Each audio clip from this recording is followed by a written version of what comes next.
Assalamualaikum warahmatullahi wabarakatuh. Pertama-tama perkenalkan, nama saya Hesti Ayu Pangestuti dari jurusan Komputerisasi Akuntansi Sore angkatan 2019 di Universitas Septekom Weleri. Pada video kali ini saya ingin berbagi dan sharing mengenai akuntansi keuangan 2, yaitu tentang pembagian laba atau rugi persekutuan. Video kali ini ditunjukkan untuk memenuhi tugas akhir semester akuntansi keuangan 2. Sebelumnya kita mengenal terlebih dahulu dari karakteristik persekutuan. Apa sih karakteristik persekutuan itu? Karakteristik persekutuan yaitu participation in partnership profit. Maka laba atau rugi persekutuan harus dibagi kepada para sekutu secara adil. Adil di sini artinya apabila besarnya bagian masing-masing sekutu sesuai besarnya kontribusi masing-masing sekutu di dalam menghasilkan laba dan perbedaan pembagian masing-masing sekutu tidak mencolok.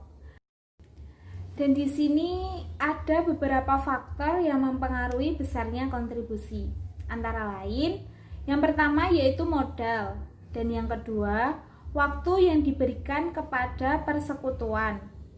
Dan yang ketiga, kemampuan pribadi yang lainnya. Maksudnya kemampuan yang dimiliki sekutu-sekutu itu juga mempengaruhi kontribusi dalam pembagian laba.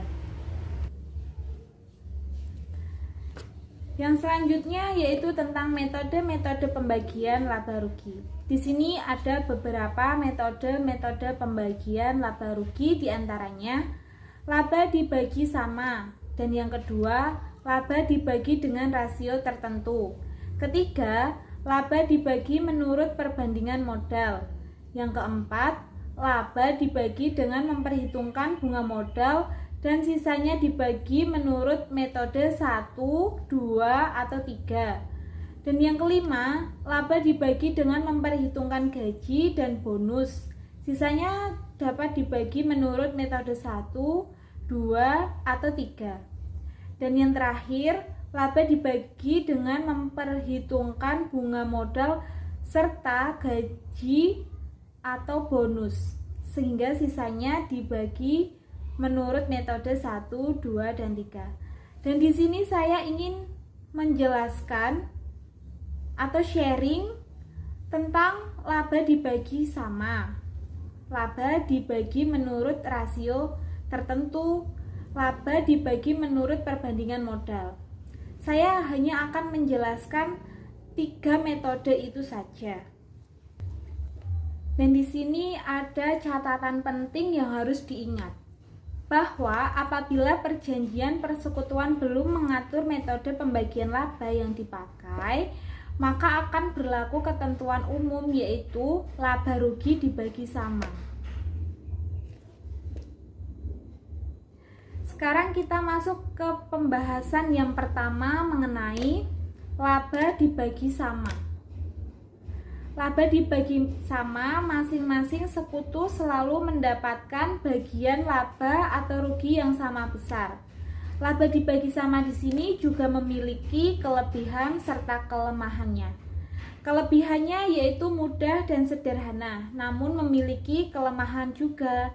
Apa sih kelemahannya? Kelemahannya yaitu kurang mendorong masing-masing sekutu di dalam meningkatkan laba persekutuan.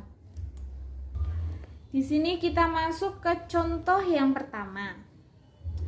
Persekutuan A, B, dan C. Persekutuan A, B, C dengan para sekutunya yaitu A, B, dan C. Didirikan pada tahun 2010 dengan modal mula-mula.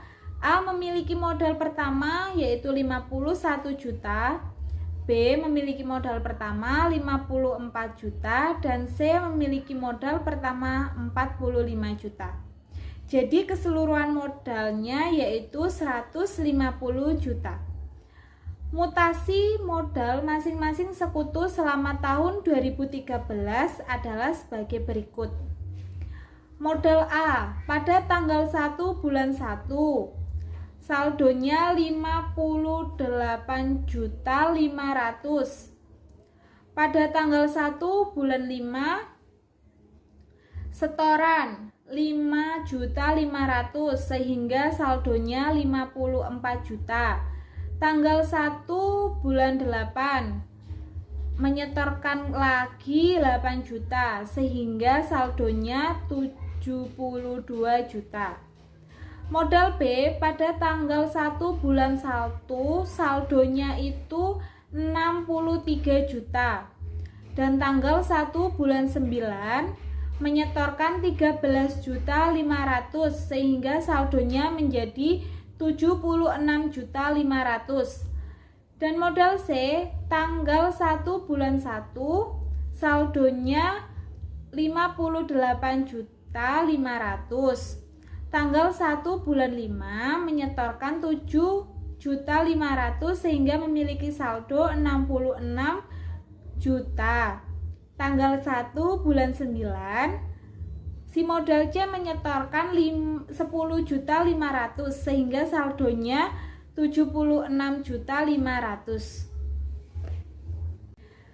Dan di sini saldo rekening prive masing-masing sekutu pada akhir tahun adalah prive A 6.500.000 debit, prive B 7 juta debit, prive C 6.750.000 debit. Pada tanggal 2013 tersebut perusahaan memperoleh laba bersih sebesar 45 juta.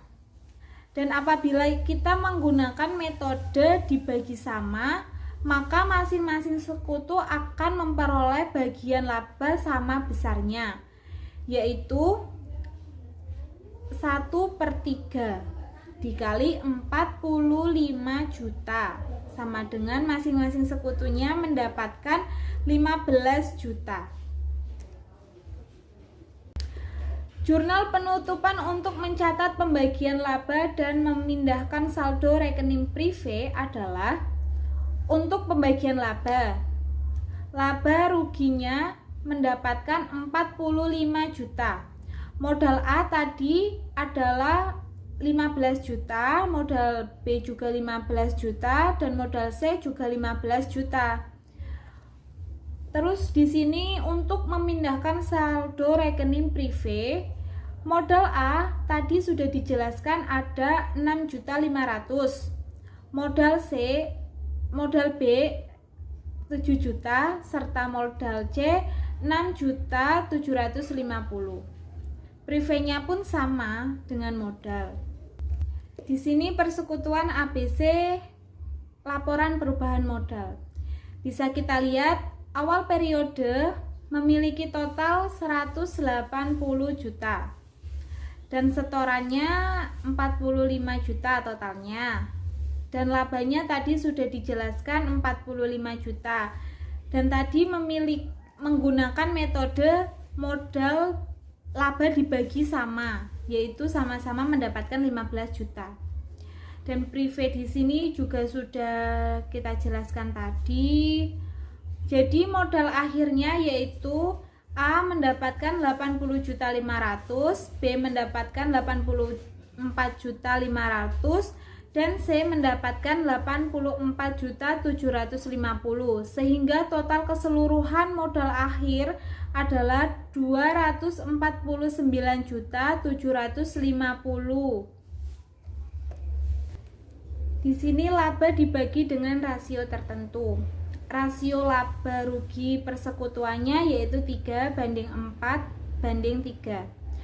Jika soalnya sama seperti yang tadi mendapatkan laba 45 juta. Terus dibagi dengan 3:4:3. Jadi nanti yang A 30% dikali 45 juta. Yang B 40% dikali 45 juta, dan yang C 30% dibagi 45 juta.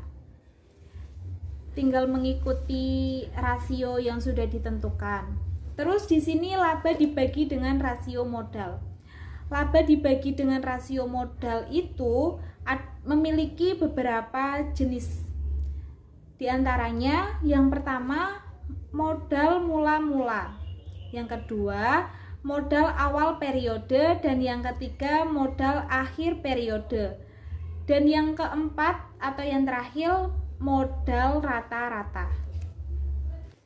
Selanjutnya yaitu saya akan menjelaskan tentang jenis-jenisnya.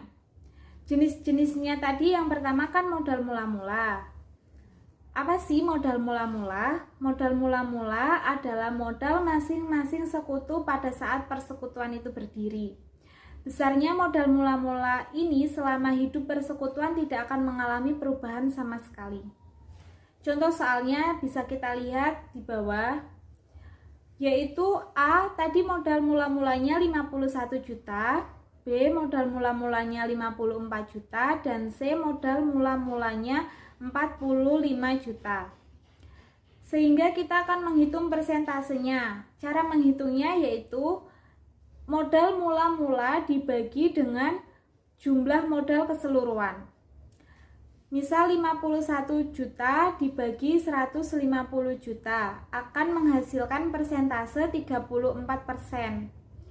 Dan kalau kita akan menghitung laba, gimana sih cara menghitung laba? Cara menghitungnya yaitu dengan 45 juta dikali 34%, maka akan menghasilkan 15.300.000. Dan selanjutnya juga sama, cara perhitungannya seperti itu. Kita masuk ke jenis yang kedua, yaitu modal awal periode. Saldo modal pada awal periode yang bersangkutan. Pada umumnya saldo modal masing-masing sekutu setiap periodenya mengalami perubahan karena berbagai macam sebab, seperti yang pertama, setoran modal, yang kedua penarikan atau pengambilan modal, yang ketiga pemindahan saldo rekening prive, yang keempat pembagian laba, serta yang terakhir atau yang kelima pembebanan bagian rugi. Dengan demikian rasio modal awal setiap periodenya sering mengalami perubahan. Kita masuk ke contohnya. Tadi sudah dijelaskan di awal bahwa modal awal periode A adalah 58.500.000 dan modal B 63 juta dan modal C 58.500.000, maka jumlah keseluruhan modalnya yaitu 150 juta. Menghitung persentasenya pun sama. Di sini modal awal periode dibagi dengan jumlah keseluruhan modal awal periode, maka akan menghasilkan persentase. Sedangkan untuk menghitung laba, kita perlu jumlah keseluruhan laba dikali dengan persentase yang sudah dihitung. Tadi sudah saya jelaskan di modal mula-mula itu sama. Cara menghitungnya sama dengan modal mula-mula.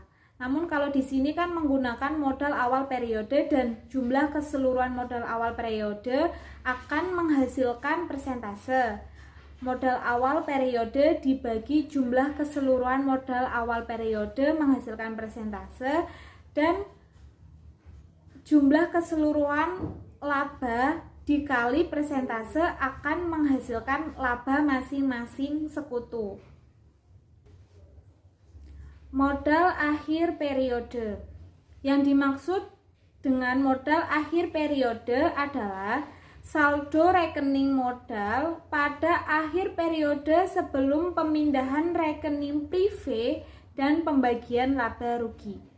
Soalnya masih sama, dan di sini juga perhitungannya juga sama antara persentase dan pembagian modal. Tadi kalau di modal awal kan modal awal periode dibagi dengan jumlah keseluruhan modal awal periode akan menghasilkan persentase. Dan di modal akhir periode pun sama. modal akhir periode dibagi dengan jumlah keseluruhan modal akhir periode akan menghasilkan persentase. Dan jumlah keseluruhan laba dikali dengan persentase akan menghasilkan bagian laba masing-masing. Dan yang terakhir yaitu modal rata-rata. Modal rata-rata masing-masing sekutu selama satu periode. Dalam menghitung besarnya modal rata-rata ada dua faktor yang mempengaruhinya, yaitu 1. Saldo modal, 2. Jangka waktu. Apabila dalam satu periode tidak terjadi transaksi yang mempengaruhi modal, maka saldo modal akan selalu konstan. Saldo modal tersebut sama dengan modal rata-rata. Apabila dalam satu periode terjadi perubahan modal, kedua faktor tersebut harus diperhitungkan sehingga besarnya modal rata-rata dapat dihitung dengan rumus. Bisa dilihat rumusnya seperti itu. Dan penggunaan rasio modal rata-rata sebagian dasar pembagian laba merupakan metode yang terbaik dibandingkan dengan tadi yang sudah saya jelaskan. Ini adalah metode yang terbaik ya. Modal yang lainnya ya, besarnya modal rata-rata untuk masing-masing sekutu dapat dihitung dengan rumus di atas. Sekian presentasi dari saya. Kurang lebihnya saya mohon maaf yang sebesar-besarnya. Saya masih perlu banyak belajar. Jadi jika banyak kurangnya, banyak cara-cara yang mungkin saya salah, saya minta maaf yang sebesar-besarnya. Terima kasih. Wassalamualaikum warahmatullahi wabarakatuh.